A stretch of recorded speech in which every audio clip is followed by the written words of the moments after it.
সিরাজগঞ্জের Belkuchi model degree কলেজে শিক্ষার মনোন্নয়নে নতুন পদক্ষেপ নিয়েছে কলেজ প্রশাসন। কলেজের ভারপ্রাপ্ত অধ্যক্ষ মোহাম্মদ শামীম হোসেন জানান, শিক্ষার্থীদের সাফল্য নিশ্চিত করতে এবং কলেজের শিক্ষার পরিবেশ উন্নয়নে নানামুখী উদ্যোগ নেওয়া হয়েছে। তিনি বলেন, দায়িত্ব গ্রহণের পর দেখা গেছে কলেজে শৃঙ্খলা ও রুচিবোধের অভাব ছিল।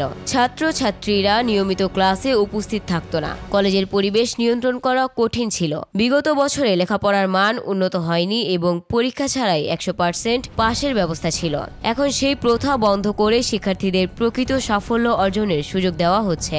কলেজে শিক্ষার মনোন্নয়নের জন্য নেওয়া পদক্ষেপের মধ্যে রয়েছে শিক্ষক উপস্থিতি 100% নিশ্চিত করা, ক্লাসরুমে সিসি ক্যামেরা স্থাপন, বৈদ্যুতিক সমস্যার জন্য আইপিএস ব্যবস্থা, আর্সেনিক মুক্ত পানি সরবরাহ, ছাত্রছাত্রীদের পোশাক নিশ্চিতকরণ এবং সাপ্তাহিক ও মাসিক পরীক্ষা বাধ্যতামূলক করা।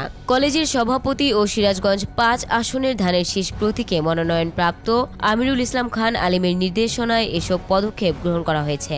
অধ্যক্ষ শামীম হোসেন আশা প্রকাশ করেন, এই পদক্ষেপের মাধ্যমে কলেজ আধুনিক মডেল কলেজ হিসেবে পরিচিতি লাভ করবে এবং ছাত্রছাত্রীদের ফলাফল আরও ভালো হবে। Desk report, news Times.